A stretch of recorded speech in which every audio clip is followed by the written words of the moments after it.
Devant la CPAM de Savoie ce matin, porte close. Pour cause, le Covid-19, contre lequel les agents sont mobilisés et assurent le dépistage en grand nombre.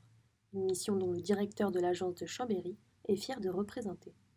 Nous avons fait un appel à volontariat, principalement sur nos collaborateurs qui travaillent soit en relation avec le public, c'est-à-dire nos agents d'accueil, soit des collaborateurs qui travaillaient déjà en relation avec les professionnels de santé.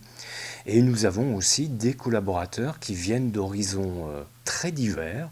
Nous avons par exemple des personnes qui sont affectées à la brigade qui, en temps normal, font des audits.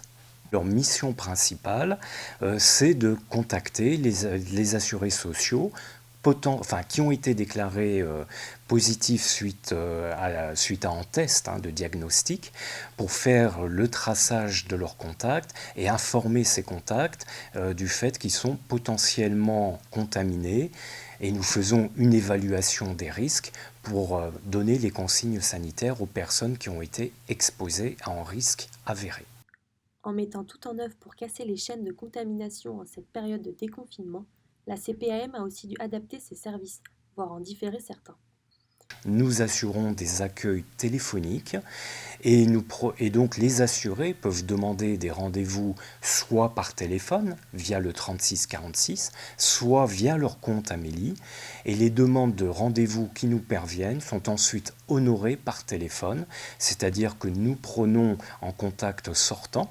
Ce n'est pas l'assuré qui paye, bien évidemment, je dirais, lors de cet échange téléphonique. Il y a des activités qui ne peuvent pas être réalisées, ou en tout cas qui sont réalisées, je dirais, avec moins de ressources que celles traditionnellement affectées.